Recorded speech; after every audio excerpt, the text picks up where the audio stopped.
moving target, honestly. So when DALL-E 2 came out in April and made image generation widely accessible, I mean, by June or July, they'd opened it up for anyone to get it, where you can go sign up today and start building images. It changed things, in my opinion. I mean, it was one of those, I've been paying attention to the AI space for 11 years, like closely. And there's been a few moments where I thought, wow, that changes everything. And I felt like DALL-E was a moment where everything changed, because now it affects designers and illustrators and makes our lives as marketers easier, because we don't need designers and illustrators to do some of that stuff, or stock photography. We can do it on our own. So I think that it's moving in a really interesting direction where the creative and knowledge work part we thought was safe for a while. You know, I think that most people saw AI as a way to eliminate repetitive tasks and create efficiency. And I feel like there was maybe an assumption that creativity and knowledge were a ways off, and they're not. They're here now. And so now, as marketers, as consultants, as entrepreneurs, we have to accept that AI is knocking at the door. It is able to do many of the things that we do.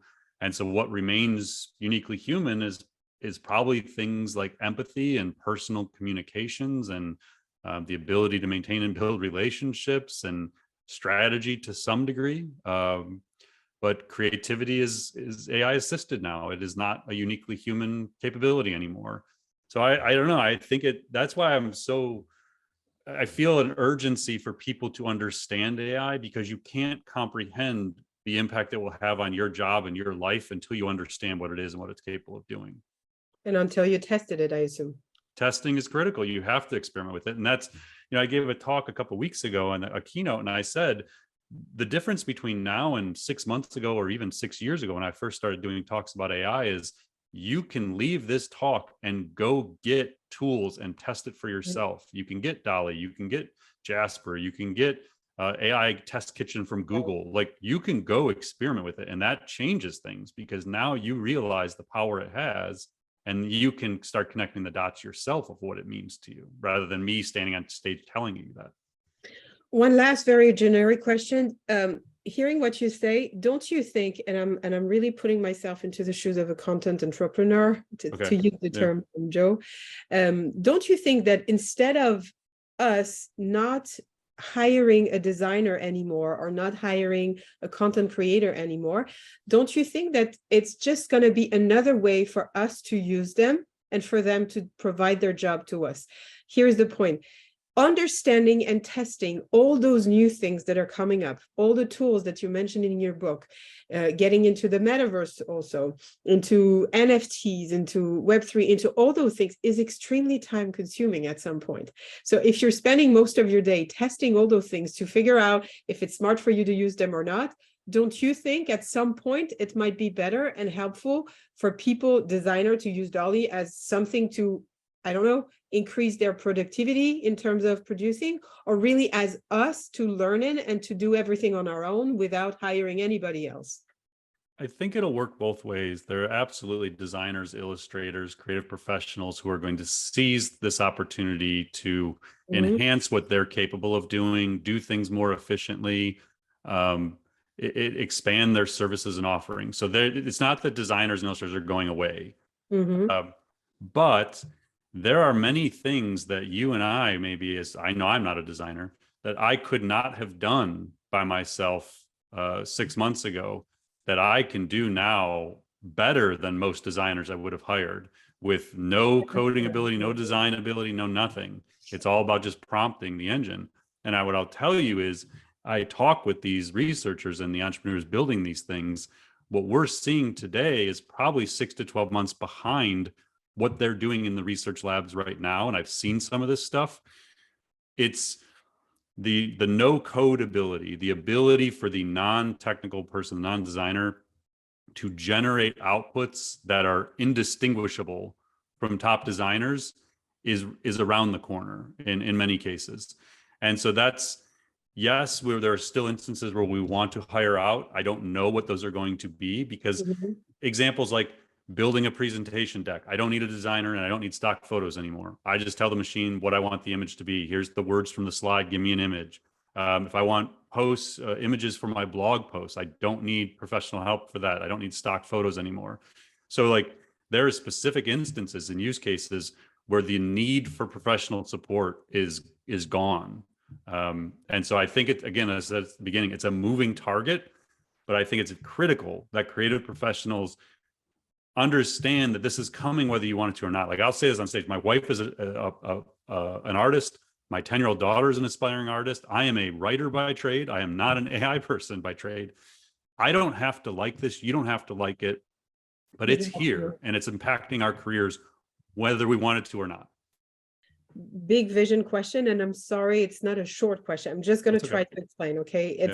I wish to hear you about the trends you see and anticipate in 20 years. Here's the point. My generation, I didn't have internet to do my research when I was in 12th grade or something like this. I used to go to the library. I used to learn how to search in a book, make copy of the book, and prepare my work, whatever I was working on. Our kids' generation is completely different. They're going online. Wikipedia is the reference in terms of disaster, sometimes a dictionary for research and stuff like that.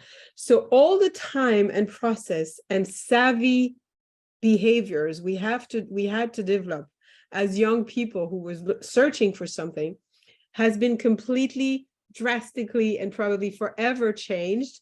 And our children will never get savvy on those things specifically. But of course, they will be on others, downloading apps, understanding coding, many others. It leads to me in terms of education and so many issues, but that's another story.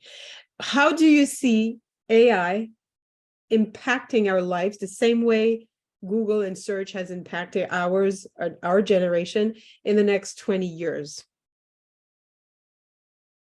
So first, I would say that 20 years of progress, if we rewind back, the 20 years of progress we've experienced will happen in the next 2 to 3 years. So the rate at which the technology is changing is accelerating at an almost incomparable level. Like you can't comprehend how quickly this stuff's going.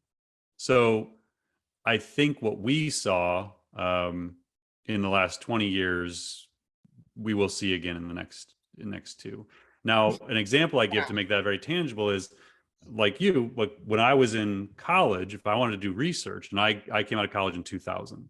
So a year after Google was created. So Google started in 99, 7 years before the iPhone was created, 6 years before Facebook became publicly available, 4 years before YouTube, 3 years before LinkedIn. So like, if you think about 2000 to 2010, the innovation that occurred after I got out of college, I was still doing Boolean searches in college. So if I wanted to find something, you go to the library and you have to do all these if, and, or statements to try and find some information.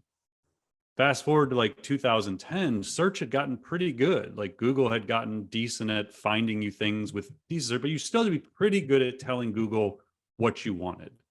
Now think about search today, and it's like, it understands your intent to a degree. It understands all the past searches. It maybe understands where you are and the weather and the context of the search. Context. Right. You don't have to be that good at search anymore. Now think about that applied to the generative AI that we talked about at the beginning. So if I want to generate an image, I have to get pretty good at what's called prompt engineering or giving a text prompt. So I have to get pretty descriptive in that, like the style I want and all these things. And the same with words, and the same with videos. What's being worked on right now is to apply reasoning to these models so they actually understand the intent of the prompt, maybe better than you're able to give it. And so 6 months from now, 12 months from now, that's what I was saying. Like, I don't know that we're going to need designers the way we do today, because the AI is actually going to have AI on top of it to interpret what it is we're actually asking the AI to do. So I would struggle mightily to try and figure out what the world looks like beyond 2 years from now. 20 years from now, forget about it. Most AI researchers I talk to think we will achieve artificial general intelligence in the not too distant future. And what could be 5 years, could be 10 years, whatever. But once we get to general intelligence, right now we have is narrow intelligence where AI can do specific tasks. General intelligence is like human level capabilities and beyond. And once we get to that, it's a complete reset button on everything. So like you can go to the Google AI test kitchen right now, and they have a tool that you can experiment with that demonstrates its ability to do strategy. So I put in like, how do I write a book? And it actually generated like 15 steps to write a book. And I could click into one of them and it would expand that sub task out 15 steps. How do I create a business plan? How do I start a podcast? Goodness. It's a strategy engine, and it's just in the test kitchen, which means they're 12 months further along. So if you want to say, how do I enhance a marketing agency business that's focused on the insurance vertical? There's a very good chance that within 12 months, someone will have commercialized a tool that will be your strategy assistant. It's inevitable. It was actually the use case I started with in my first book, and my second book in 2014. The intelligence engine was the whole reason I started pursuing AI. I thought it would be possible for the AI to be a strategy partner where I just gave it my goals and it output what I should do. And that's actually where it's all heading.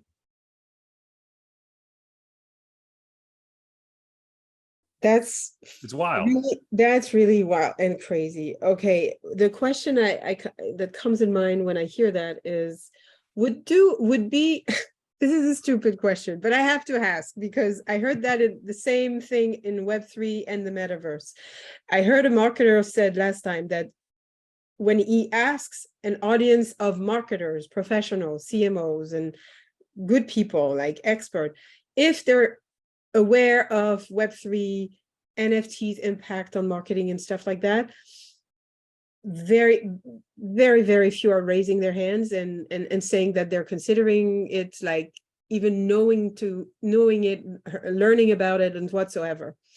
So it seems like the train has some kind of a, long road ahead until people really raise interest and get into the thing.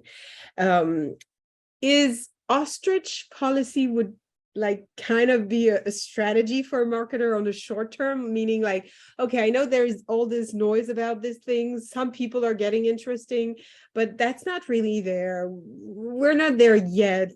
Do you think it's something really doable and conceivable in AI? It's just because I'm hearing so many people say, yeah, but those tools, those are games, like tools for techies and people who are like techs, but those are not marketers. Those are not entrepreneurs. Like, what do you answer them? I started doing public speaking on AI in 2015. And I feel like the challenge we had then to make people care and create an urgency was there was a lack of tools to go experiment with. So like we talked about at the beginning, you have to be able to hands-on experiment the technology to understand it. So it was slow. It was slow to get people to understand and to care. I feel like the last 6 months that has completely changed. So now I get off a stage and people are coming up to me like, which tool should I try first? And then by the end of the night, I'm at a networking event and a half dozen people are coming up saying, oh my gosh, I tried Dolly, it was amazing. And I went and got this, and they're doing it and they're actually seeing it. So the difference between AI today and Web3 and that whole world, metaverse and everything, I feel like Web3 and metaverse are where we were in 2015 with AI. I can't get the people I know in that space to give me a tangible example of it or a use case that is practical to the average marketer. Yes, the big, the Fortune 10 or whatever are building instances in the metaverse and playing around with NFTs that go, lose all their value and everything. It's fine. Like there's always got to be people out on the edge doing it. But to the average marketer, especially small to mid-size, I don't see a practical application yet for either of those things. And so until those get to a point where I can leave a talk or leave a course or a webinar and go build something in the metaverse or go find a use case for an NFT like off the jump, and I don't have to do 10 other things before I can get that value, they're going to keep struggling to get understanding and adoption. I don't understand it. Like I have friends who lead labs on the stuff, and I just like, no matter how many times I get into it, it's like, yeah, I just don't get it. Like I don't see it being worth my time yet.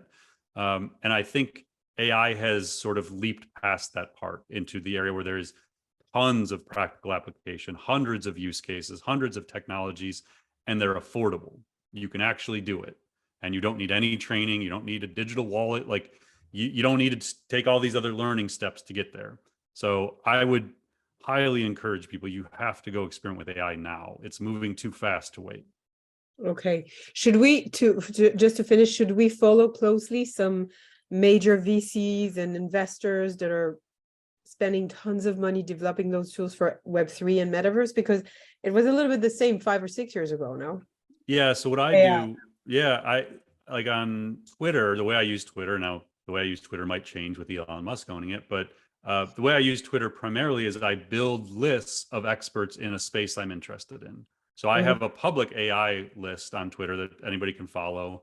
I would do the same thing for Metaverse and Web3. I would not ignore it.